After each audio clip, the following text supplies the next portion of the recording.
This is a Kissy Squid production. My name is Gregory Morrison. When I was young, I found out something. I was pretty average. Not really that talented, not too strong, and well, I sure as heck ain't too bright. I have problems sleeping at night, and well, a buddy of mine told me a quick way to earn some sleep is to tune into a radio station at night. So, like an idiot, I just tuned into any old radio station that was on. There's a reason why not a lot of radio stations run during the midnight hours.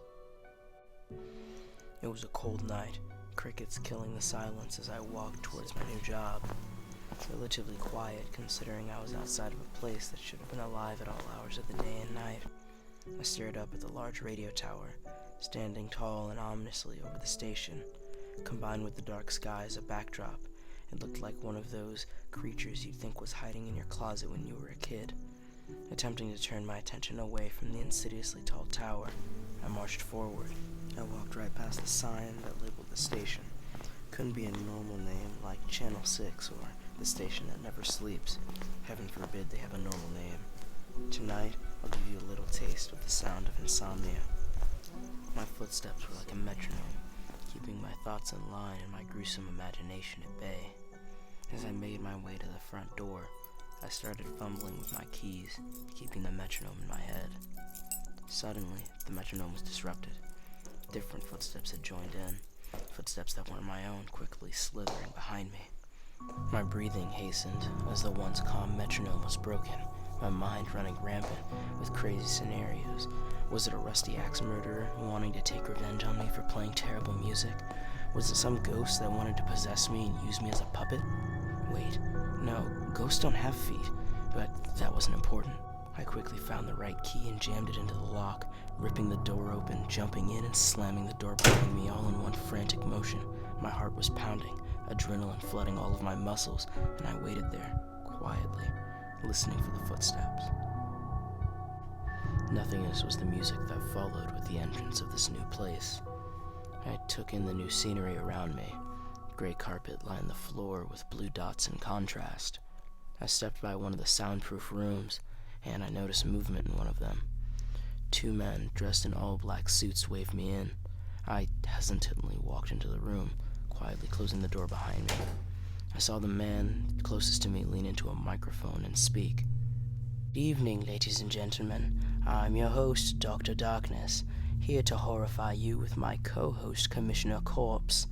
The other man spoke into his respective microphone. "For those that have tuned in this evening, we have quite the tale. A man who has stumbled into a peculiar radio station finds himself faced with something improbable. Will he survive? Only time will tell." And with that, Dr. Darkness clicked a button, and soft ambient music and words of a story I had no interest in filled the room. I decided to break the silence, along with make some of my inquiries known. "So, is this all we're supposed to do tonight? Say a couple of words for those who are awake and tell them stories about other worlds?" Dr. Darkness stood up, walking over and placing an arm around my shoulder. I assumed he was going to give me some words of advice, or fill me in. However, what he said next was something I would never have guessed. No. We don't tell the people stories. We inform them of other realities. Surely you know what I speak of." However, I didn't. I could tell that I had the look of a perplexed grade schooler or something on par because of the way that he rolled his eyes and began to talk. "Commissioner Corpse and I have a very intricate device that allows us to observe these realities. We call it the Real, capable of seeing everything down to the finest detail. The Real gives us the depth we need to give people the insight on what lies on the other side of the unknown."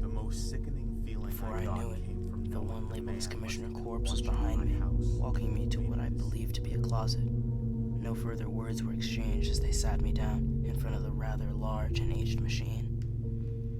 I watched closely as Dr. Darkness fiddled with the cogs and switches. After nothing more than a moment of silence, the machine roared to life, the cogs starting to spin. All the while, the lights were flickering in a combination of red and green before the room that I was in started to get smaller and smaller. It was strange. I couldn't quite tell what was going on, but part of me wanted to believe that this was all real.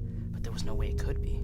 The floor seemed to fall out from under me, putting me into free fall, while the room started to spin. What's going on? I tried to speak, however my lips wouldn't move. I could see something fast approaching in the distance, like a wall, and there was no way to avoid it.